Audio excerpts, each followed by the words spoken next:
Mas Iqbal dan tim, juga Mbak Fania dan tim tentang bagaimana teman-teman bisa memainkan dua game ini, Kelana Boga dan juga Cut and Match gitu ya, dan proses kreatifnya. Lalu kenapa kami juga harus menghadirkan 3 orang lainnya nih di depan kita semua. Jadi yang pertama ada Mbak Vida dari Tepi Kota. Mbak Vida ini nanti kita bisa minta dia untuk cerita tentang pengalaman mendokumentasikan pangan lokal gitu ya, karena dia concernnya ada di pangan lokal. Betul ya Mbak Vida ya? Kemudian Mbak Wiraswati dari Weaving for Life ini sudah banyak sekali melakukan kegiatan pengembangan juga tentang tenun di banyak tempat di remote area di Indonesia. Dan kemudian Mas Bambang Sutrisno ini banyak bergerak dengan anak-anak muda gitu ya, terutama untuk kegiatan lingkungan melalui media-media kreatif. Karena tadi yang sudah kita sasar dari obrolan dan games ini adalah anak muda, media kreatif, dan juga tentang tenun dan pangan lokal. Kiranya mudah-mudahan 3 orang ini, 3 orang tambahan narasumber dari yang tadi sudah sharing, bisa memberikan kita lebih banyak insight atau cerita apa yang sudah mereka lakukan sebelumnya. Baik, untuk yang pertama saya akan bertanya atau memberikan kesempatan kepada Mbak Vida gitu ya. Kalau Tepi Kota sendiri itu sebenarnya lembaga apa gitu, dan mungkin teman-teman dan atau dari PPN yang banyak di Jakarta ya, padahal teman-teman Tepi Kota ini kan aktivitasnya banyak di Jogja ya Mbak ya, apa yang mereka kerjakan gitu ya, dan tentang pangan lokal sendiri dan sudah sejauh mana mereka bergerak untuk mendokumentasikan dan mengenalkan pangan lokal itu seperti apa. Monggo Mbak Vida.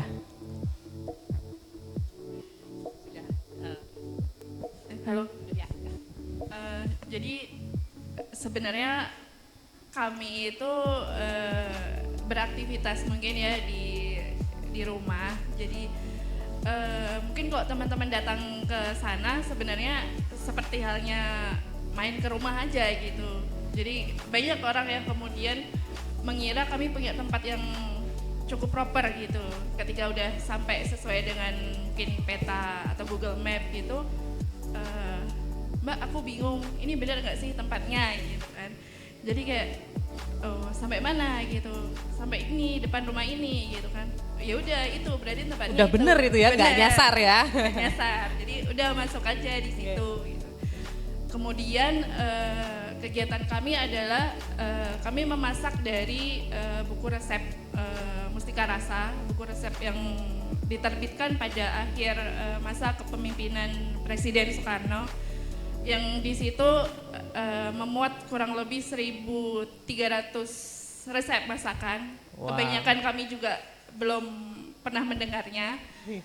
Kemudian kami memasak sesuai perspektif kami, karena kalau misalnya merujuk pada rasa di daerah asalnya, tentu kami akan menghabiskan waktu lebih banyak untuk menjelajah terlebih dahulu sebelum kami kayak apa ya, bikin ya, nyoba gitu ya. Butuh waktu, butuh dana gitu kan, mending langsung nyoba. Dan ya ini rasa sesuai perspektif kami dengan bumbu-bumbu yang ada gitu kan, kayak gitu. Terus kalau kalau orang datang ke Tepi Kota gitu ya, itu biasanya ngapain? Icip-icip makanan atau masak bareng, atau kemudian kalau misalnya ke sana apakah bisa request atau surprise gitu dari teman-teman Tepi Kota? Oke, mungkin kayaknya kami tayangkan ini aja ya, kayak slide presentasi kayak gitu. Oh boleh, Mas Ari bisa minta tolong foto-foto dari teman-teman Tepi Kota bisa ditampilkan.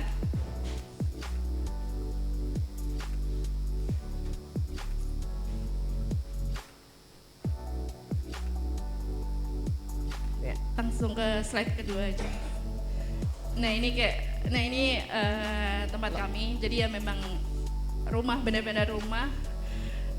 Nggak ada papan petunjuk gitu. Nggak ada plangnya ya. Ada ini yang bikin orang kadang ini nyasar nggak gitu ya. Ya kami bikin plang hanya kecil aja Oke. sih, hanya kayak ditempel di pagar depan gitu. Oke. Nah kebetulan rumah ini sebenarnya satu area sama rumah orang tua kami. Nah itu yang kemudian membuat orang-orang tambah bingung mungkin ya, karena ini ada 2 rumah, aku masuk yang mana? Terus selanjutnya Mas. Nah sebelum ke Mustika Rasa sebenarnya kami menelusur dulu dari buku ini. Jadi kami menemukan satu buku judulnya Memoir tentang Dapur Cina Peranakan Jawa Timur. Jadi kebetulan suami dari Jawa Timur dan waktu awal pindah ke Jogja, karena apa ya, dari Jawa Timur ke Jogja mungkin adaptasi rasanya agak sulit. Jadi kemudian mencoba untuk memasak resep-resep dari keluarga. Jadi nanya ke ibu, nanya ke bude, terus mengingat lagi apa ya, masakan-masakan yang pernah dimasak sama mbah kayak gitu. Ini Jawa Timur dan Jogja itu sebenarnya masih satu area Jawa dan nggak terlalu jauh. Tapi menurut saya juga nggak pernah tahu masakan yang dia masak gitu ya. Karena ya itu ada peranakan Tionghoa, ada peranakan Arab dan satu lagi peranakan Madura yang sangat kental. Jadi di situ misalnya kayak ada sup kacang hijau, tapi dibuatnya pakai kaldu sapi, ada irisan daging sapi gitu. Buat kami yang di Jogja tentu saja kayak Ajaib ya kayaknya. biasanya kacang hijau kan dimasaknya manis, manis, bubuk, pakai santan ya kali pakai ya. santan. Nah ini kok kaldu gitu kan. Kalau itu dipengaruhi dari mana kalau yang kaldunya itu dari mana? Madura sih. Madura. Karena di asalnya itu dimakanya pakai singkong sebenarnya. Oh. Karena Okay. ya kacang hijau dan singkong memang banyak diperoleh di Madura dan menjadi bahan untuk banyak masakan di sana. Yeah. Cuman kemudian ketika ngobrol sama teman-teman yang datang ke tepi kota, nah ini kadang kayak kalau ada tamu yang datang ke tepi kota, bukan saja mereka yang nanya ke kami gitu ya. Biasanya kami malah sharing apa ya, kayak kamu tahu tentang apa, aku tahu tentang apa gitu kan, kayak bertukar cerita. Nah ada beberapa yang, oh aku juga pernah makan gulai kayak gini, tapi warnanya merah gitu kan. Terus ya itu ada beberapa versi ternyata di sepanjang Pantura, kayak dari Surabaya, Pekalongan, itu ditemukan dengan beberapa versi yang berbeda, entah kuahnya dikasih tomat, kayak jadi sup tomat gitu, ada yang kacangnya diganti kacang merah, dan ya macam-macam sih kayak gitu. Next, ada lagi? Nah baru setelah dari itu kami menemukan buku ini. Jadi bukunya setebal setebal ini teman-teman. Sebenarnya kemudian ya ini nggak ada visualnya, jadi menurut kami Tebak-tebak ya. Tebak-tebak kayak kalau ada peta buta mungkin ini ada resep buta gitu. Resep buta. Kemudian takarannya pakai ukuran jari genggam seperti itu, ruas jari. Terus Padahal jari saya dan jarinya Mbak Vida beda ya ukurannya. Ini yang kemudian jadi rasa akhirnya pasti beda-beda ya. Nah kemudian kami mulai kayak ya nggak bisa nih yang ukurannya jarinya harus sama biar karena ini kan kayak kami menyajikan ke tamu ya, bukan untuk konsumsi pribadi gitu. Pada akhirnya oke, kita pakai jari siapa nih gitu kan. Siapa? Pakai pinjem punya siapa ya? Besok kalau mau masak lagi kan kesini dong, jarinya mau dipinjem gitu. Iya, kalau enggak nanti akhirnya kayak satu rasa yang ngetes paling akhir siapa nih gitu. Dari buku itu 1600-an resep itu ada dari cara memasak nasi, maksudnya nasi kan ada yang cuman dikukus aja, ada kemudian dibungkus ada yang dibungkus kayak arem-arem kayak gitu, dan nasi kebuli, nasi kuning itu jadi jenis-jenis olahan beras. Terus ada lauk, ada sayur, ada sambal, ada kue-kue tradisional itu juga banyak, dan yang terakhir ada minuman. meskipun sebenarnya minuman ini tidak terlalu banyak. Jadi kayak banyak juga minuman yang kita tahu itu kayak ini tuh dari dulu ada, tapi kok nggak ada di buku ini. Nah, itu juga ya berarti kan 1.600 ini tidak mencakup seluruh masakan yang ada dari Sabang sampai Merauke gitu kan. Sampling ya itu sebenarnya ya 1.600 itu baru sampel ya. Karena Indonesia yang sedemikian luas, tiap lokasi punya satu atau lebih atau banyak sekali varian masakan, pasti ini belum semuanya ya pastinya. Belum semua. Ya. Gitu. Oke. Lanjut. Next, masih ada? Nah, terus di buku ini, kenapa kemudian waktu itu Presiden Soekarno menyusun buku ini dan kayak itu benar-benar kayak, jadi ini diterbitkan ulang dengan pengantar dari penerbit dari J.J. Rizal sejarawan.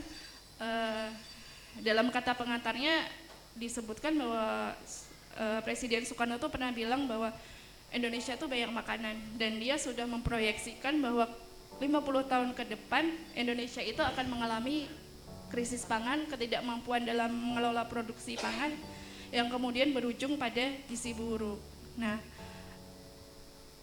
mungkin yang kemudian kami berdua rasakan sebenarnya di poin kedua. Jadi di buku ini banyak sekali masakan, bahan-bahan mungkin bisa diperoleh dari kebun sekitar kami, tapi kami nggak bisa mengolahnya. Kayak misalnya gimana caranya masak talas gitu. Waktu itu saya pernah nanya ke Bapak kebetulan kayak yang masih punya pengetahuan tentang itu, Pak, talas itu masaknya gimana dan talas jenis apa yang bisa dimasak.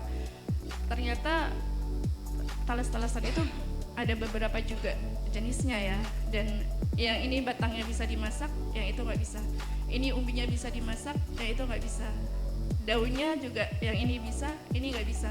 Itu kayak nggak, ini udah putus, ini udah nggak bisa. Nggak ada standar ya bahwa jenis talas ini yang bisa dimakan apanya, talas yang lain beda. Bisa. Ada ciri-cirinya kayak coba kamu batangnya yang ini, cuman itu mungkin butuh kepekaan juga kali ya Mbak. Jadi kayak identifikasi nggak bisa ya. sekali lihat terus oh ini bisa dimasak, dan masaknya pun nggak lalu dipotong terus direbus dikasih bumbu, tapi kan ada proses untuk menghilangkan getahnya juga. Kalau sampai salah olah, kira-kira apa sih yang terjadi Mbak? Keracunan atau yang apa? Gatal kan? Oh gatal. Lebih ke mungkin getahnya ya, karena getahnya sih. Terus kayak gadung itu kan juga ya itu mendem ya, itu kalau orang Jawa bilang mendem gadung gitu ya. Kayaknya malah ya, jadi murah ya kalau mau mendem Nah, ya itu sih yang kemudian kayak kami ya ini banyak sebenarnya. Terus kayak musim jamur itu kan ada beberapa jamur yang kemudian muncul di kebun. Tapi ya udah berlalu begitu saja gitu. Terus ada lagi? Nah, ini mungkin beberapa dari Yam-yam.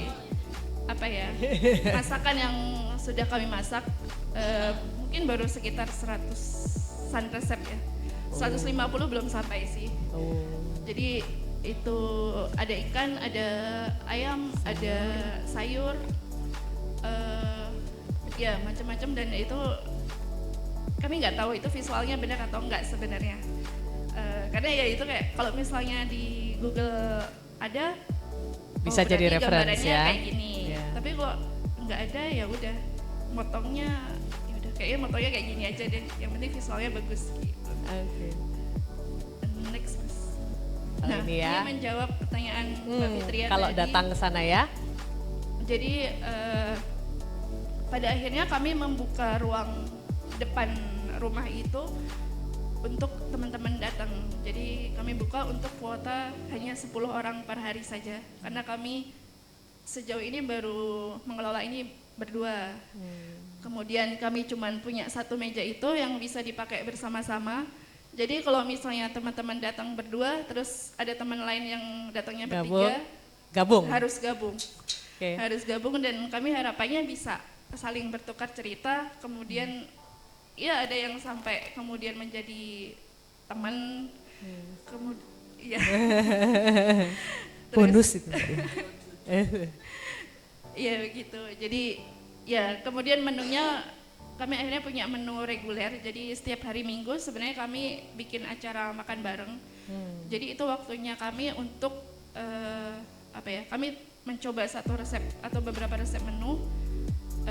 Kemudian kami keluarkan di setiap hari Minggu itu. Terus minggu depannya ganti lagi gitu. Terus rangkuman dari setiap hari Minggu itu kami seleksi lagi untuk menjadi menu reguler yang bisa direservasi setiap Senin sampai Sabtu gitu. Jadi kayak nanti 3 bulan itu kami ganti lagi. Sekali datang ini bisa serve untuk berapa tamu maksimal? Kalau untuk teman-teman kayak rombongan kecil kayak misalnya cuma berdua bertiga gitu maksimal kami 10 orang. Oh 10 orang. Cuman kalau misalnya agak gede jadi kayak satu komunitas itu bisa sampai 25 orang. 25 orang bisa orang. Ya. Nanti meja itu biasanya kami pinggirkan buat naruh makanan ya. Nanti teman-teman di situ. Teman-teman datang dan duduk di nyari tempat sendiri gitu. Kayak gitu Mbak. Masih ada lagi mungkin fotonya? Pas sudah? Masih ada. Masih ada. Ini kalau yang proses, jadi ada teman-teman yang kemudian aku pengen masak juga dong, pengen ikut masak gitu. Ini salah satu. Itu masak apa itu Mbak? Kalau yang digambar itu lagi masak apa itu? Yang di atas itu sate, yang bawah itu jadi dari Toraja itu isinya ayam. Ayam dengan beberapa sayur kemudian dimasukkan ke dalam bambu, dipanggang di atas bara api. Terus yang sana itu kue dari singkong gitu, abuk kayak gitu. Next. Yang di bawah. Nah terus karena tadi nggak ada visualnya, kami kemudian mencoba memvisualkan dalam bentuk ilustrasi cat air. Beberapa wujud aslinya bisa teman-teman lihat yang ditempel di ada sini. Di meja depan juga. Iya. Ada di lapaknya tepi kota ya di depan teman-teman. Iya. Next. Nah kemudian keterkaitan dengan pangan lokal tadi ada salah satu yang kemudian waktu itu kami cukup takjub ya, dan memang ini sebenarnya nggak terdistribusi secara umum di pasar di sekitar kita. Ini adalah bawang lokal. Jadi bawang yang kita jumpai di pasar bawang itu, merah ya? Atau ya, bawang putih? Bawang putih. Yang di pasar itu kan sebenarnya impor. Nah kalau yang ini itu benar-benar petani itu nanam. Yang ini kami dapat di daerah Kaliangkrik di Magelang. Oh Magelang. Paling Kaliangkrik ya. Dari sini ya Kaliangkrik. Nah memang bentuknya dia sangat-sangat lebih kecil, jadi orang mungkin ngupasnya ya kangelan ya, agak susah ya ngupasnya. Jadi ya mungkin itu juga yang kemudian tidak terserap di daerah sini. Kalau secara rasa? Secara rasa dia lebih kuat. Makanya waktu itu kami pernah beli sekitar 1 kilo atau 2 kilo sama ibunya tuh ditanya, kamu jualan apa Mbak? Jualan ayam goreng atau bakso gitu. Waktu itu belum ada tepi kota ya, jadi kayak enggak Bu, ini buat masak sendiri aja gitu kan. Oh gitu, ini tuh biasanya yang ngambil kayak gini tuh orang-orang yang memang dia butuh rasa bawang yang kuat kayak ayam goreng, bakso kayak gitu. Kayak gitu. Terus kalau bawang merah itu di nextnya. Yang ini kami dapat di daerah Pujon Malang. Walaupun sebenarnya bawang merah itu cukup banyak ditemukan di Indonesia ya, kayak di Brebes ada, di Bima ada, Probolinggo ada, yang ini di Malang. Dan mungkin bawang putih itu datangnya memang impor, tapi memang dia asalnya juga dari luar gitu. Di buku resep Mustika Rasa, bawang putih itu hampir jarang dipakai. Kalaupun pakai, perbandingannya dengan bawang merah itu bisa 1:8. Jadi ada resep yang ya bahkan benar-benar total nggak pakai bawang putih kayak gitu. Next. Nah, kemudian keterkaitan dengan putusnya pengetahuan tentang pangan lokal yang tadi kami sebut, kemudian kami melihat di pasar itu sebenarnya banyak sekali kemasan-kemasan bumbu yang udah dibuat Saji, siap saji. Ya. Nah kemudian ketika kami melihat, jadi kalau misalnya ngantri buat bayar itu kan kami lihat kayak itu genepin sama itu aja Bu, atau genepin sama penyedap itu atau apa gitu ya. gitu kan. Kalau ada kembalian, kalau dulu permen sekarang bumbu ya, Iya. kembaliannya ya. Iya.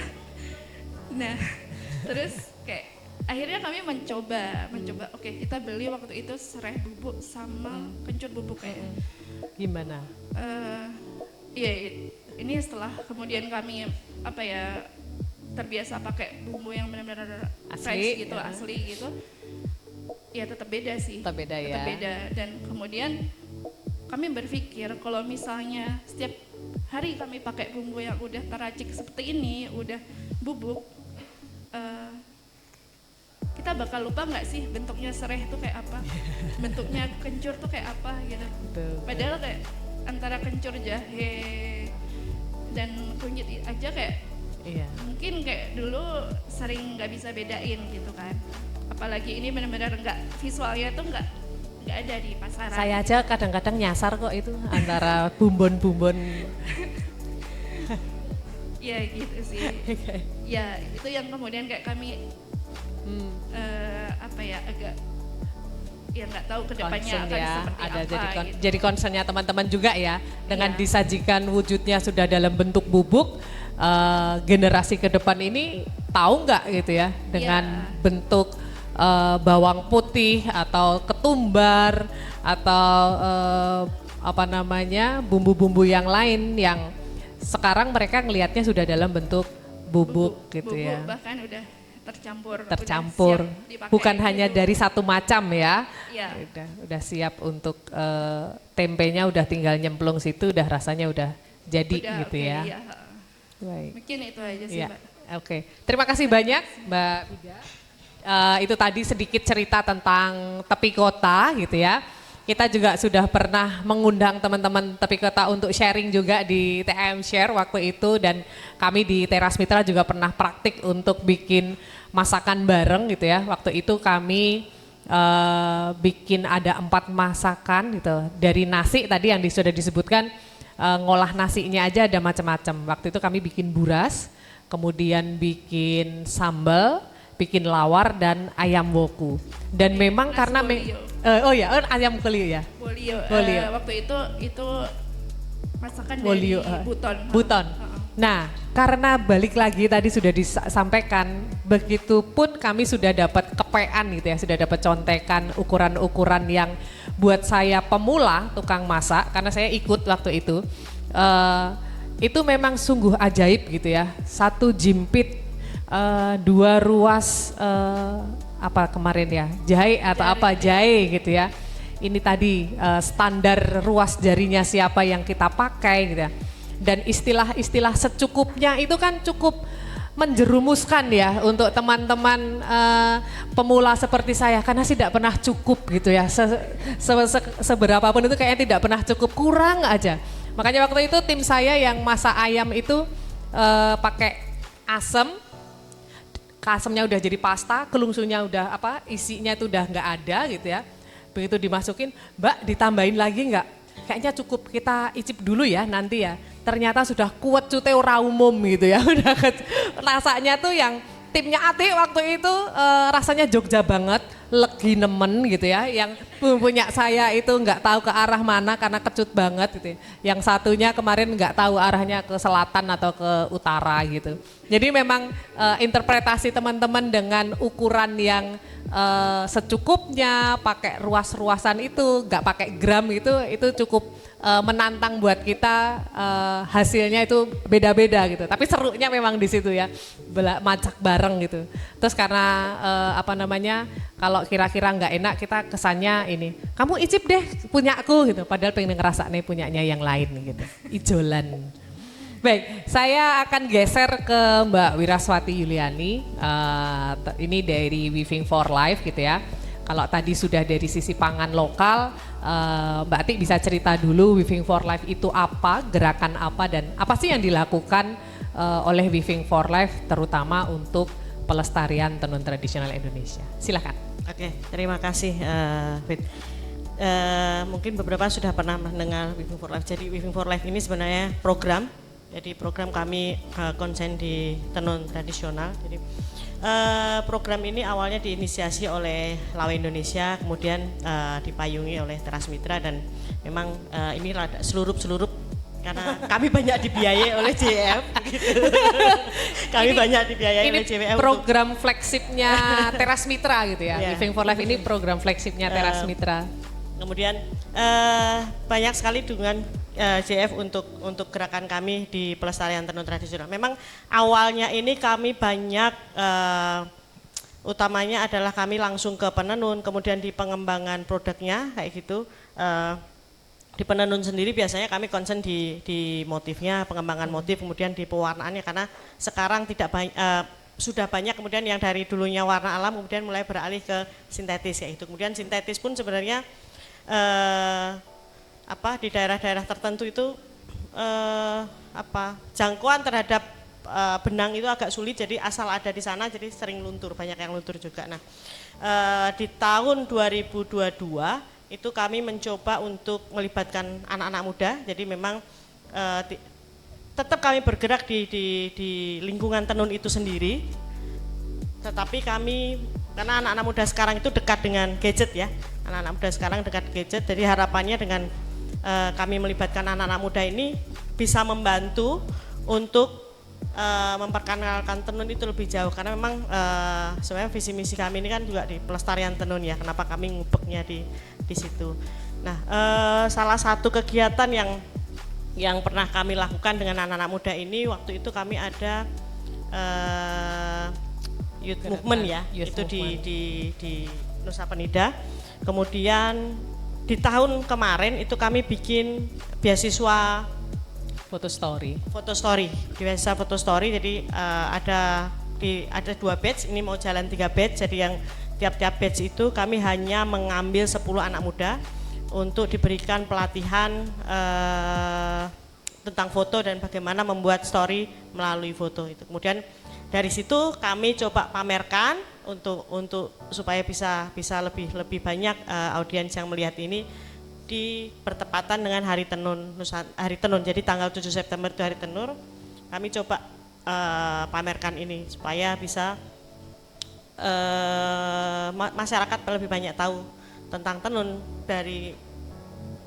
dengan melihat dari, kalau anak-anak muda ini kan apa yang mereka potret ketika foto story itu kan dari daerah mereka sendiri-sendiri, jadi kita melihat foto-foto itu dari sudut pandang mereka sendiri seperti itu, bukan dari sudut. Sekarang kan misal saya fotografer, saya datang sama potret pasti akan berbeda angle-nya ya, sudut pandangnya, kemudian feel-nya juga akan berbeda. Itu kalau foto story itu apakah melulu hanya foto-foto tenunnya, atau apa sih yang biasanya jadi objek anak-anak ini untuk jadi tema yang mereka ambil gitu? Oke. Jadi memang kalaupun masih temanya berkaitan dengan tenun, tetapi tidak melulu tenun, tidak melulu filosofi, tidak melulu motif. Jadi memang ada beberapa peserta yang kemudian mereka mengambil temanya di regenerasi. Ya, jadi karena kebetulan juga ini linear dengan program di Weaving for Life, kami juga ada program regenerasi. Jadi bagaimana di masyarakat itu regenerasi untuk tenun itu dikembangkan, karena sebenarnya tentang pengetahuan tentang tenun ini sekarang ada jeda ya. Jadi misalnya dulu neneknya masih menenun tapi ibunya sudah tidak menenun. Nah, sekarang coba kita hidupkan lagi di cucunya ini supaya minimal tahu dulu tenun itu apa, filosofi tenunnya mereka itu seperti apa. Nah, kemudian dengan mengajak anak-anak muda tadi yang melek gadget, yang tahu tentang teknologi, masuk ke situ untuk menyebarkan gitu. Oke. Kemarin saya juga sempat teman-teman Weaving for Life itu bekerja sama dengan para mahasiswa. Itu program apa lagi itu Mbak kalau yang dengan mahasiswa ini? Kalau yang dengan mahasiswa itu jadi itu ada namanya Weaving Advocate ya. Jadi kita memang melibatkan anak-anak muda, kemudian dia untuk sebenarnya hampir sama mengacu dari yang ceritakan tadi. Jadi dengan anak-anak muda ini kami mencoba sama dengan sosial media begitu, kemudian mereka juga membuat program Jadi tenun ini mereka bikin workshop juga waktu itu ya, workshop untuk pengenalan tenun kayak gitu.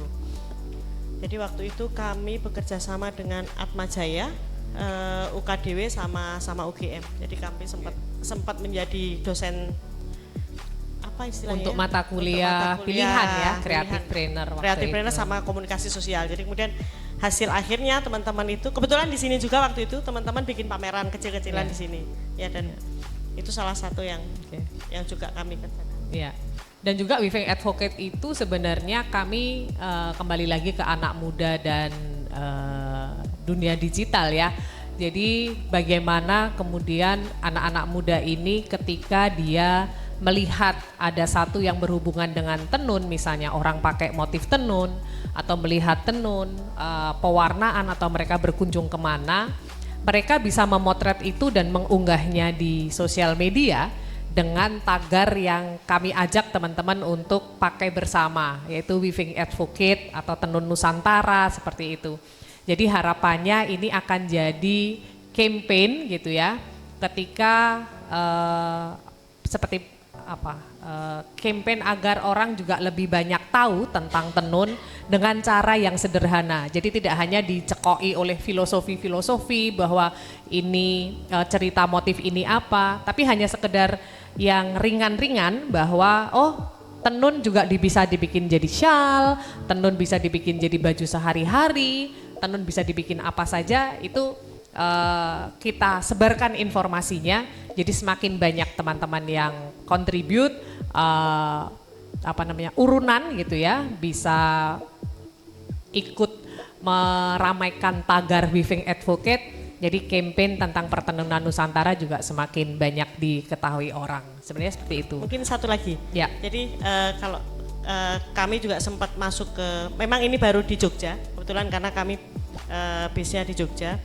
Kami juga masuk ke sekolah-sekolah, tapi memang masih TK dan sekolah dasar. Itu memang tujuannya dasar banget. Jadi pengenalan tenun, bagaimana tenun ini dibikin, karena kalau di Jogja kan tenunnya lurik ya. Itu anak-anak tahu lurik, tapi mereka nggak tahu kalau itu tenun gitu. Jadi ya seperti itu. Taunya misal tahu nggak yang dipakai kalau tenun di Jogja itu apa? Itu nggak ada yang tahu. Tahu nggak sorjan yang dipakai itu tenun. Dan mereka baru itu tenun ya. Dipakai gitu. sama abdi dalem Itu sama mereka, tukang dokar yang di Malioboro gitu, nah mereka tahu. Dan juga selain tenun itu sendiri, sebenarnya ke anak-anak juga kami mengenalkan untuk pemanfaatan perca tenun yang karena kebetulan Lawe Indonesia kan mengembangkan produk dari tenun ya. Memang tujuannya supaya tenun ini kalau tenun itu kan kalau dijual lembaran kain itu kan harganya luar biasa ya, pasti kerasa lah kalau kita mau pas jajan tenun. Nah, kemudian Lawe mencoba mengembangkan itu menjadi produk yang lebih kecil, yang harganya lebih terjangkau. Nah ini sisa-sisa atau perca-percanya ini yang kami gunakan untuk pengenalan ke anak-anak gitu. Mungkin itu Fit. Oke, baik. Terima kasih. Nah, kalau Weaving for Life-nya sendiri sebenarnya kalau jangkauan kerjanya ini sudah sampai mana saja, Pak? Mungkin bisa diceritakan. Jangkauan kerja, aduh. Kalau dirunut banyak, tapi Nah, mungkin hampir seluruh Indonesia yang memiliki komunitas tenun atau kelompok atau potensi tenun ya. Itu insya Allah kami sudah hampir semuanya sudah kami datangi. Tapi memang yang paling banyak itu NTT, banyak sekali NTT karena memang potensi tenun di NTT itu sangat luar biasa. Dan yang terakhir bahkan kami sempat nyebrang ke Timor Leste untuk kami jalan di pengembangan tenun Thais ya. Gitu. Oke. Dan ini promo colongan juga mungkin sudah ini akan kami jalankan juga undernya GFSGP dan juga Weaving for Life dengan Teras Mitra juga. Minggu depan saya dan Mbak Nindya, co-foundernya Teras Mitra, akan jalan ke Keva Menanu. Kami akan mulai membentuk sekolah kampung tenun. Itu akan ada di Keva Menanu. Kami sudah berkoordinasi dengan satu teman yang di sana yang dia juga punya concern untuk pengembangan atau regenerasi. Sudah ada 5 kelompok tenun yang komit untuk bisa jalan bikin sekolah kampung tenun. Jadi mudah-mudahan proses regenerasi tenun tradisional akan berjalan dengan baik. Minta doa restunya teman-teman semua. Ini jadi minta restu colongan ini sebelum programnya jalan. Baik, saya akan lanjut nih ke narasumber yang selanjutnya. Karena tadi dari pangan lokal sudah ada Mbak Vida, Weaving for Life ada Mbak Ati. Nah, saya mau langsung aja ke Mas Bambang Sutrisno nih ya. Dari kalau tadi mengenalkan pangan lokal dengan memasak gitu ya, teman-teman dengan melihat dari satu buku, kemudian dicobakan dengan banyak teman-teman muda gitu ya, praktik bersama, kemudian yang Weaving for Life, proses kreatifnya mungkin dengan pengembangan tenun, pendekatan digitalnya dengan campaign Weaving Advocate. Kalau dengan Teens Go Green ini, dengan concernnya di lingkungan dan anak muda, media apa dan pendekatan seperti apa sih Mas yang biasanya dilakukan oleh teman-teman Teens Go Green? Oke, terima kasih banyak Mbak atas pertanyaannya. Mohon maaf kalau suara saya agak bindeng ya. Karena kebetulan baru balik juga dari satu kegiatan. Nah, kalau dari kami, dari Teens Go Green, kami memang bergerak awalnya adalah sebuah program gitu, yang mungkin sekitar 16 tahun lalu itu dibentuk di DKI Jakarta khusus untuk anak-anak SMA dan SMK. Nah, kemudian dari situ kami berkembang jadi sebuah komunitas, kemudian sekitar 2020-an kita jadi sebuah organisasi yang memang punya legal hukum sendiri gitu. Dan itu merupakan 2020 itu menjadi titik balik kita gitu. Ketika kita ngelihat bahwa kita ingin mainstreamkan isu lingkungan kepada generasi muda, kita tuh mencari cara sebenarnya strategi apa sih yang pas untuk mainstreaming isu-isu lingkungan ini. Karena kita melihat bahwa ketika kita pengen mainstreaming satu isu, kita harus tahu sebenarnya isu tersebut ketika kita pengen pakai satu platform, apakah itu cocok apa enggak gitu. Nah, kita melihat Instagram itu jadi salah satu platform sosial media yang memang di Indonesia tuh menjadi top 3 yang banyak digunakan khususnya oleh anak muda. Dan di situ kita memang bergerak waktu itu dari, kalau boleh ini ya, dari follower di bawah 1000 Mbak.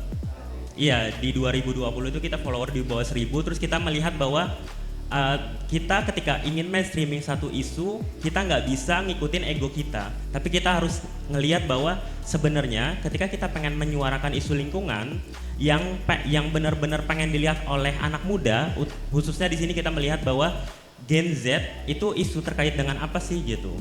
Nah, makanya dari situ kita mulai strategi produksi banyak konten-konten yang sifatnya tuh bersifat edukatif gitu. Nah, dari situ 3 tahun terakhir kita melihat hasilnya, ternyata ketika kita konsisten dengan apa yang memang sudah kita suarakan gitu di satu isu, apalagi ini isu lingkungan tuh spesifik banget, beda banget dengan isu-isu lain yang bisa dibilang kalau berbicara dengan komunitas anak muda kayaknya banyak hal pengen kita ambil gitu, sehingga nggak ada fokusnya. Tapi di sini kita pengen khusus ke isu lingkungan yang memang arahnya tuh pengembangan awareness gitu, awareness campaign terkait dengan lingkungan. Nah, makanya dari situ kita melihat dari follower kurang dari 1000 di 2020 naik 2021 tuh 10.000 gitu naik. Sampai akhirnya 3 tahun berikutnya sekarang udah hampir 40.000 gitu. Wow. Sampai kita kayaknya ekosistem di Instagram tuh ada hampir lebih dari 60 ribuan follower gitu. Ya, keren. Beri tepuk tangan dong untuk Teens Go Green.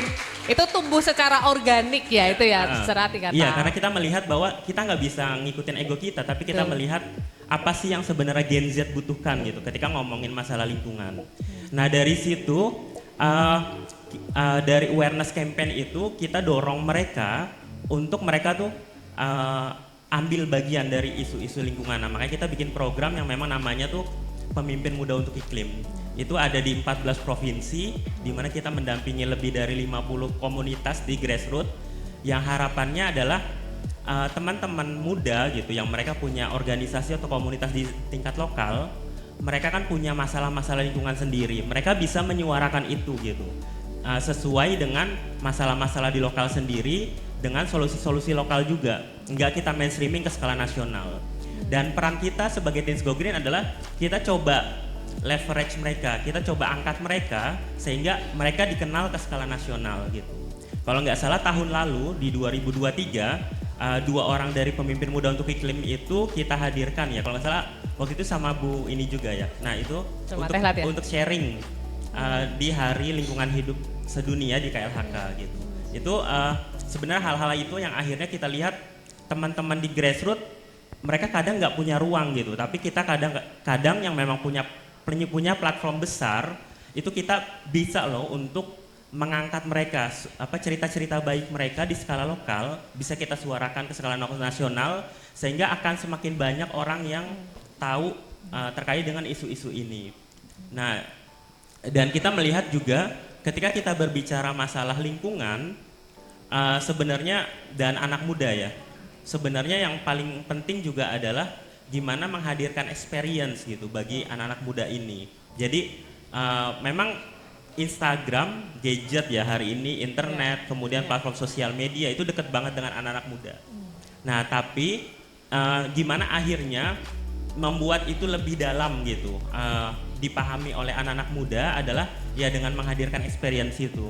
Makanya kita ada program lain gitu, yang misalkan ada youth camp, di mana kita ajak anak-anak muda ini ke satu site gitu untuk belajar langsung apa sih yang mereka temui di sana, masalah apa, kemudian kita challenge mereka untuk sebenarnya ketika mereka melihat ada masalah, solusi apa sih yang tergambar dari mereka gitu.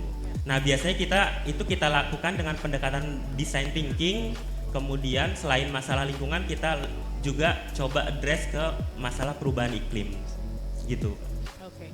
Kalau dari Teens Go Green sendiri, apakah selama ini tim dan aktivitasnya fokus di Jakarta aja atau sudah ada cabang-cabang di kota yang lain gitu mungkin, Mas?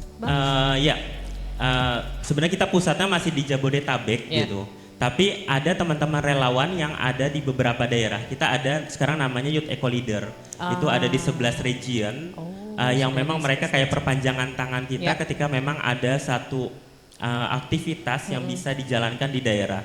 Tapi tadi biasanya kita melalui pemimpin muda untuk iklim itu pendampingan ke teman-teman komunitas di grassroots itu di 14 provinsi gitu. Oh ya, karena kan mungkin isu lingkungan di satu lokasi dengan lokasi yang lain kan mungkin berbeda ya. Jadi kalau teman-teman bergerak atau juga beraktivitas di banyak provinsi bisa jadi reference juga ya. Ternyata isu-isu lingkungan yang mungkin juga dekat dengan anak muda di satu lokasi dengan lokasi yang lain berbeda dan mereka bisa discuss bareng kira-kira apa sih yang bisa mereka lakukan bersama gitu ya. Dan saat ini Teens Go Green banyak melakukan atau kegiatan-kegiatan yang kreatif dan juga menggunakan sosial media ya sebagai sarana untuk campaign kegiatannya Teens Go Green. Ya, sebenarnya yang unik dari gerakan kita adalah memang yang dilakukan ketika melibatkan anak muda gitu. Dalam prosesnya kita benar-benar ya yang merencanakan, kemudian yang mengeksekusi dan yang menerima manfaat adalah anak muda semua gitu. Jadi sebenarnya ya saya dan teman-teman ya cuma bantu mendampingi gitu. Nah itu kayak misalkan teman-teman pemimpin muda untuk iklim, mereka proposal ke kita, kemudian kalau misalnya ada masukan dan lain-lain, ya kita coba kasih masukan, kemudian nanti mereka yang akan eksekusi gitu. Jadi mereka kayak akhirnya youth leadership mereka terbangun gitu. Mereka bisa manage tim mereka gitu. Akhirnya mereka juga bisa melakukan kegiatan-kegiatan yang menginfluence teman-teman mereka di sekelilingnya gitu. Right, oke. Terima kasih Mas Bambang untuk yang sudah cerita tentang aktivitasnya Go Green dan pendekatan yang dilakukan untuk bisa bekerja dengan anak-anak muda di isu lingkungan gitu ya. Oh ya Mbak, ada satu lagi. Satu lagi. Ya tahun lalu tuh sebenarnya berbicara mengenai ini ya. Tadi tenun, kemudian pangan lokal. Nah, ini kan sebenarnya adalah ini ya warisan leluhur yang mungkin banyakkan anak muda hari ini itu susah banget dapetinnya ya gitu. Nah tahun lalu saya bersama dengan teman-teman di Koalisi Kaum Muda Tanah Air gitu pergi ke Goa di salah satu tempat bersama dengan masyarakat adat di sana gitu, tinggal selama seminggu, pindah di 3 tempat ya kalau nggak salah. Itu menghadirkan teman-teman yang dari rural dan urban. Ruralnya adalah teman-teman asli Goa dan juga asli dari Sinjai gitu. Kemudian urbannya adalah teman-teman yang dari sekitar Sulawesi dan dari Jawa kita hadirkan ke sana. Nah, itu memang awalnya adalah ada gap antara teman-teman muda rural dan urban, karena kita melihat di koalisi ini memang adalah tujuannya mempertemukan di mana teman-teman kaum muda di rural dan urban mereka itu saling ada transfer pengetahuan. Karena mungkin selama ini ya teman-teman muda di urban dan rural mereka bergerak sendiri-sendiri gitu. Bisa jadi ya teman-teman muda di rural mereka yang mungkin minim kesempatan, minim akses gitu, tapi mereka bisa jadi secara pengetahuan lokal gitu. Mereka tuh kaya akan itu gitu. Dan teman-teman muda di urban yang mereka punya akses tapi mereka kadang mungkin kurang terkait dengan pengetahuan-pengetahuan tadi terkait dengan leluhur dan lain-lain. Nah, makanya di situ kita pertemukan dan akhirnya di sana kita mendata di 2 desa ya, di masyarakat adat Balasuka dan Suka. Dan di situ kita men-challenge mereka untuk mendokumentasikan sebenarnya kearifan-kearifan lokal, pengetahuan-pengetahuan adat apa aja sih yang bisa didapat selama kegiatan. Dan di situ kita ada namanya Arumono Sagasi sih, satu metode yang memang kita create gitu. Jadi mereka kayak ada hal-hal menarik atau ada pengetahuan-pengetahuan lokal yang mereka temui, misal satu kata dan itu merupakan satu istilah yang mereference ke satu pengetahuan lokal atau teknologi. Nah, itu mereka coba dokumentasikan dan ini memang lagi kita proses pendokumentasian, lagi proses dalam bentuk buku nantinya dan mungkin dalam waktu dekat bisa kita publikasikan. Nah, itu sih yang menarik. Jadi kadang-kadang mungkin selama ini menghubung antara teman-teman muda dan rural dan urban itu nggak ada jembatannya sih gitu. Padahal mereka sebenarnya kalau saling terhubung bisa saling melengkapi satu sama lain, yang khususnya tadi pengetahuan adat utamanya adalah yang dari yang lokal gitu. Itu bisa ditransfer sehingga bisa disebarluaskan sama teman-teman di urban. Oke, terima kasih. Jadi pengalaman bagaimana menggabungkan teman-teman yang ada di urban dan rural itu semoga jadi satu pengalaman baru ya teman-teman untuk bisa saling berbagi. Baik, kalau tadi sudah dari Waving for Life, Tepi Kota dan juga dari tim School Green, ini kita mau balikin lagi kepada para developer nih. Setelah tadi mungkin dengar ceritanya dari Waving for Life yang pengayaan tentang tenun dan juga Tepi Kota, kira-kira apa sih kemudian yang bisa di develop lagi nih? Atau mungkin kemarin aku mau nanya dulu deh ke Mas Iqbal, kalau dari 10 resep gitu ya yang sudah ada di Kelana Boga gitu ya, udah pernah ketemu berapa Mas in real life? Sejujurnya belum, Pak. Soalnya banyak banget yang pas kami lihat juga udah mulai dari ingredientsnya gitu ya benar-benar baru buat kami gitu. Betul. Sebetulnya saya sendiri karena saya memang doyan makan gitu. Saya juga pengen sih nyobain itu kapan-kapan jalan-jalan keliling Indonesia itu nyobain sambil buktiin gitu ya resep yang dibikin di games ini beneran nggak gitu ya. Soalnya kan ya begitulah tampilannya juga kan nggak seperti masakan-masakan yang biasa saya temui di Pulau Jawa gitu kan. Jadi ya begitu. Mohon maaf kalau ternyata belum pernah Tapi coba. ini akan jadi experience bersama ya teman-teman. Kalau belum sempat download gitu ya, teman-teman bisa download Kelana Boga gitu ya dan lihat gitu ya resep pertama ini apa gitu yang mau disajikan atau mau dicobain gitu di gamesnya ya Mas ya. Itu ingredientnya sederhana gitu ya, pasti ya cuman ada 2 atau 3. Tapi terus ada ininya Mbak, terus ada ingredients yang loh ini apa gitu. Nah, apa ini gitu kayak ya. anggur laut tuh apa gitu. Saya baru tahu ada yang namanya anggur laut pas ngerjain game ini. Pas bikin itu ya. Gitu, jadi baru nyari, baru belajar tentang itu ya dari situ. Dari gitu. situ. Jadi memang apa ya, menurut saya sih kalau misalnya kita main game gitu, itunya adalah saya justru banyak mulai belajar sesuatu pada saat saya mulai main game biasanya. Gitu. Di situ. Oke, tapi kalau idenya sendiri masakan apa itu memang di masukan dari teman-teman GFXGP ya? Iya, kami berdiskusi memang. Tapi sebetulnya sih cita-cita kami bukan cuma 10 resep sebetulnya. Pengennya sih nanti apabila game ini lancar gitu ya, terus income-nya juga revenue-nya sudah jalan, pengennya terus dikembangkan sampai Iya. terus-terusan kayak tadi ngeliat. Ada ini dia- 1.600 Mas, ini siap Wah, dicontek iya. Mas. Mana fotonya Kebayangkan bagus-bagus. levelnya sampai berapa ya? Iya fotonya kan bagus-bagus, gambarnya bagus-bagus. Saya juga jadi aduh kalau bisa dimasukin nih kayaknya keren banget gitu. Nanti boleh ngobrol semua. Asik. Dan tadi juga bahkan untuk minuman juga kan minuman tradisional juga banyak ya. Nggak hanya makanan dalam bentuk Iya. makanan padat seperti itu ya. Sepertinya menarik ini. Ini sebetulnya sih kami juga misalnya ada teman-teman di sini yang punya usaha restoran gitu mungkin ya mungkin nanti habis ini kita Dengan ngobrol topik ya Mbak kota ya. ya. Nah, itu kami juga ingin memasukkan ya resep-resep unik dari tempat makan atau restoran-restoran itu jadi kayak bintang tamunya di game Klana Boga gitu pengennya. Atau di level bonus atau apa gitu ya Mas ya. Betul Mbak. Jadi nanti bisa ada brandingnya juga Iya. gitu, satu keren branding juga Asik. kita gitu. Seru nih kayaknya nih. Jadi untuk teman-teman yang mungkin sudah download dan sudah selesai di 100 ya. Oh oke. Itu kayaknya udah selesai, udah 2 putaran ya. Udah 2 lap ya Mbak. Ya, nanti kan ini masih ada 1.600 resep siap untuk diunggah gitu ya. Dan cerita-cerita lain, games-games, resep-resep bonus yang akan muncul berikutnya ya Mas Iqbal ya. Oke, kalau dari Cotton Mate sendiri, kalau Mbak Fania sebelumnya sudah kenal tenun tuh sampai seberapa jauh sih Mbak? Ya, paling- Sampai ini dapat mandat bikin cotton match gitu loh. Kalau boleh jujur ya mungkin cuman sebatas lurik tadi tuh. Iya, karena di Jogja ya. Iya, iya. Cuman di Jogja aja.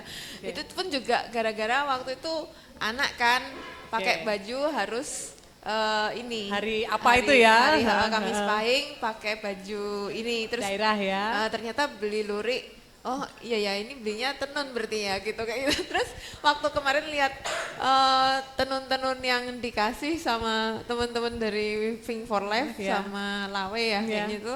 Itu kita yang kayak ini ada yang kayak gini ya terus kayak ini bikinnya dari mana bahkan nggak tahu ceritanya gimana nggak tahu kok bisa bikin motifnya kita juga bingung sih sebenarnya. Iya, iya, iya. Ya. Jadi untuk ini ya, apa namanya teman-teman dari sekarang Indonesia punya 38 provinsi ya. Kurang lebih itu setidaknya 29 provinsi itu punya kain tenun lokal mereka gitu ya. Dan bahkan NTT dengan tersebar di beberapa pulau itu juga sudah punya kekhasan sendiri-sendiri. Bahkan di NTT ada ketika Weaving for Life bergerak pertama kali di daerah Molo atau di Timur Tengah Selatan, itu kami bergerak di 3 desa, Amanatun, Amanuban, dan Molo. Itu dari 3 desa ini udah beda semua motifnya. Sebegitu kaya tenun tradisional Indonesia.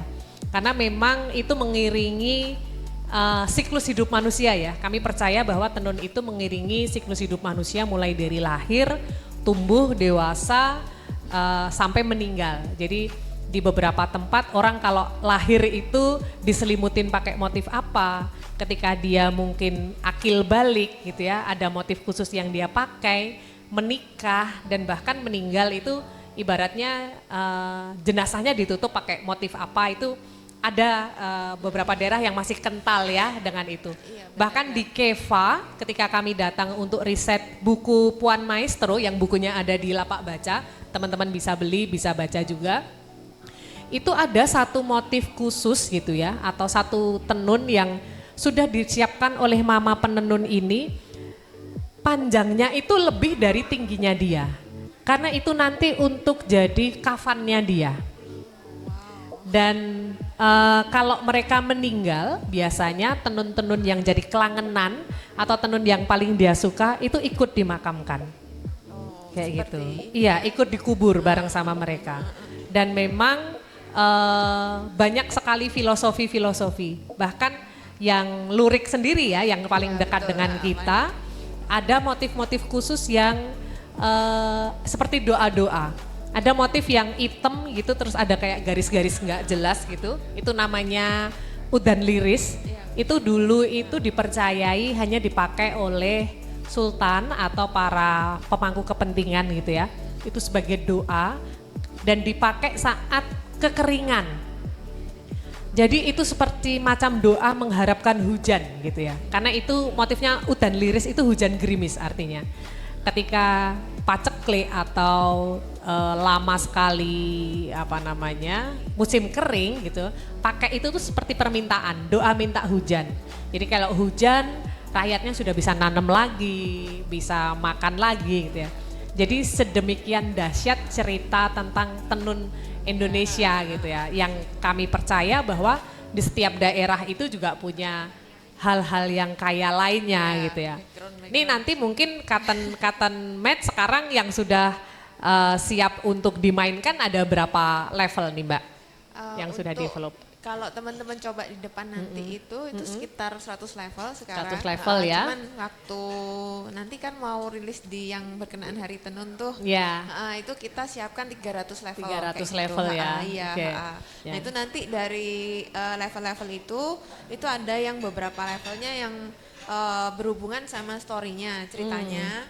Jadi kalau untuk dapetin menyelesaikan tenunnya itu, motif itu dia akan butuh yang misalnya benangnya warna apa seperti gitu itu ya. Jadi pelan-pelan itu teman-teman bisa mengenal, oh ini ada tenun ini tuh kayak gitu, paling enggak satu-satu ya gitu. Mulai tahu bahwa tenunnya tuh macam-macam, enggak cuman satu motif lurik tok itu enggak, tapi banyak dari gitu. Banyak macamnya. Kalau teman-teman lihat tadi yang di covernya cotton match itu ada orang yang itu motifnya seperti yang saya pakai. Itu motifnya seperti diamond gini. Ini khas dari Biboki. Biboki itu daerah di Timur Tengah Utara. Itu kalau kita teman-teman bisa bayangin jalan dari Kupang itu naik mobil sekitar 5 jam ke arah timur, ke arah perbatasan Timor Leste. Ini motifnya namanya Mak Aif. Itu seperti kaitan-kaitan gini. Ini sangat khas dari Biboki gitu ya. Banyak dipakai di tenun ikat dan buna atau floating thread seperti yang saya pakai ini. Karena ini ikatan-ikatan itu ternyata itu maknanya dalam banget gitu ya buat teman-teman di Biboki. Artinya bukan hanya sekedar mengikat tapi mereka merangkul gitu ya orang-orang yang datang, budaya-budaya yang datang. Jadi tidak hanya eksklusif mereka punya, tapi mereka terbuka untuk orang-orang yang datang ke mereka gitu. Jadi sedemikian cakep gitu ya, makna-makna tenun sederhana. Kayak apa sih kok keluar gitu, orang punya lihat. Dan Mak Aif itu ada banyak. Jadi ada dalam diamond seperti ini, ada yang ikatannya cuma satu. Tapi ada yang sampai 14, dalam satu garis begini tuh keluarannya ada 14. Padahal ini ada 14, ada 4 sisi. 14 kali 4, itu udah berapa macam. Nah itu dari satu motif saja gitu ya. Jadi cotton match saya percaya kedepannya ada banyak sekali hal yang masih bisa di-develop dari motif, filosofi gitu ya. Teknik gitu ya. Kan kita nggak cuman gedokan aja tapi ada yang ATBM, ada yang kalau di Jogja dulu ada tenun bendo. Teman-teman tak ada yang tahu bendo nggak? Bendo itu pisau besar. Jadi kalau nenun itu mau merapatkan itu pakai pisau besar. Ini bukan untuk kejahatan tapi memang untuk gedok ininya tuh pakai tenun bendo gitu. Jadi ada banyak sekali teknik. Nah teman-teman ini kelima narasumber sudah berbagi. Kira-kira dari teman-teman yang hadir ada yang mau ditanyain nggak ke narasumber yang di depan? Sebelum kita geser ke acara yang lain. Ada yang mau ditanyain nggak? Atau sudah nggak sabar pengen main gamenya?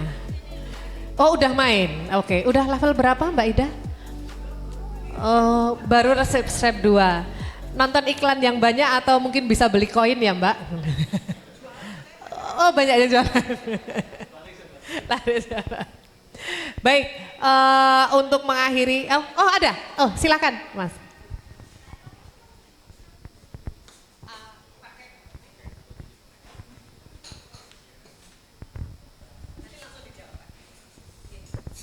Oke, halo, perkenalkan nama saya Adi. Saya penasaran aja sih terkait sama buku yang Mustika Rasa itu. Itu kalau boleh tahu tuh masih beredar nggak ya bukunya gitu? Dan kalau misalnya kita pengen baca tuh bisa baca di mana? Terima kasih. Langsung aja ya.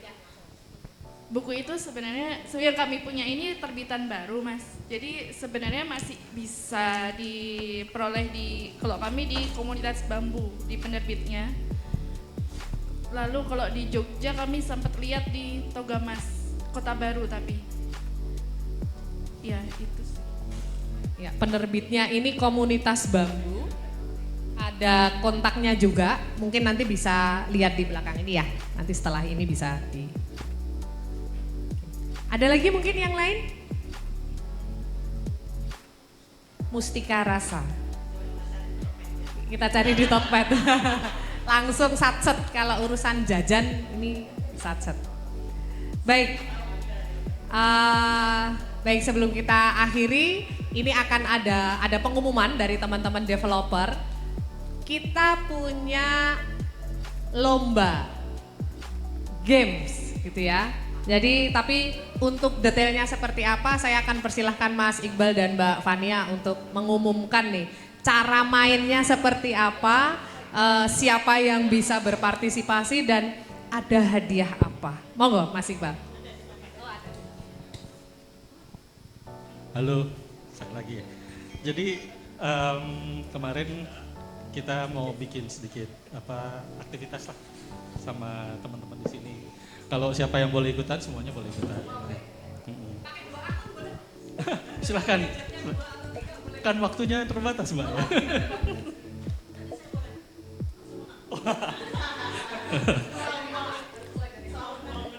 Curang kalau itu. Sudah selesai. Saya contekan dulu ya. Oke.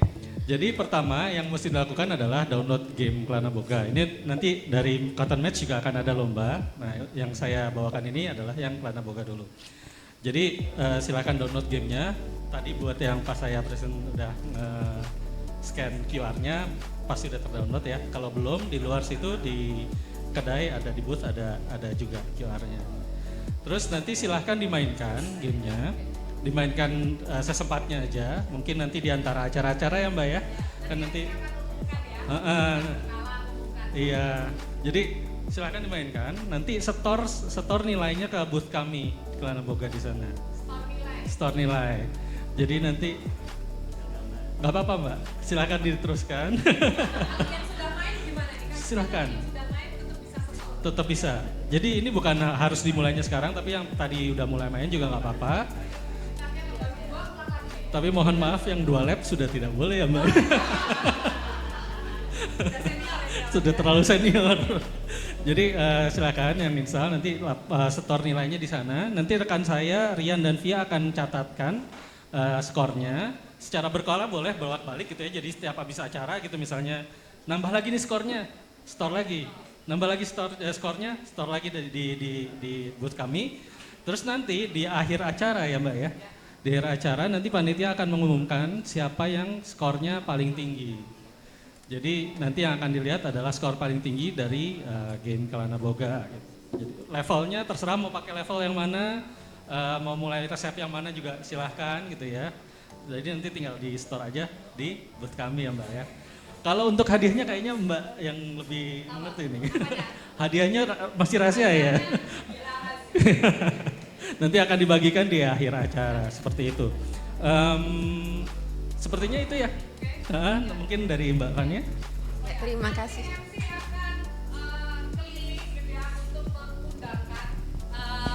Skor tertinggi yang sudah tercatat berapa? Jadi kalau skor tertingginya sudah ada yang level skornya sampai 20.000 dan teman-teman nyoba sudah 20 kali tapi skornya masih 9.000, nggak usah coba-coba di submit. Percuma ya, karena sudah ada yang di 20.000. Jadi pantau juga, tapi kalau teman-teman mau nekat ya nggak apa-apa. Yang penting setor nilainya ya, diupdate lagi. Tapi MC akan update skor tertinggi yang sudah ada, sudah disetor berapa. Namanya juga kompetisi ya, banyak-banyakan skor. Oke, kalau dari Cotton Match seperti apa Mbak Fania? Silakan. Oke, terima kasih tadi buat teman-teman Mas Iqbal sama Mbak Fitri. Nanti untuk yang Cotton Match karena masih preregistrasi, teman-teman tuh bisa langsung ke booth. Nanti di sana itu nanti tim kita nyatetin Jadi nyelesain satu level. Oke. Tapi yang waktunya yang dihitung Oh, nih. waktunya yang dihitung. Oke. Nah, kalau misalnya nanti ada waktu yang sama nanti Skornya. sisa move yang paling Sisa banyak move-nya. itu dia yang menang kayak gitu. Oke. Jadi mungkin cukup seperti itu, tapi makanya kalau yang sudah sempat nyobain sebelumnya nggak bisa. Nggak bisa. Mohon maaf ya bos, mohon maaf. Bisa walaupun sudah tamat Oke. nggak bisa. Oke, jadi kalau yang Kelana Boga itu pakai gadgetnya sendiri, masing-masing dari kita download sendiri karena sudah ada di Play Store. Kalau yang Cotton Match pakai device di boot ya, pakai device di boot, kayak gitu. begitu. Jadi nggak bisa curang. Nggak bisa curang, diawasin.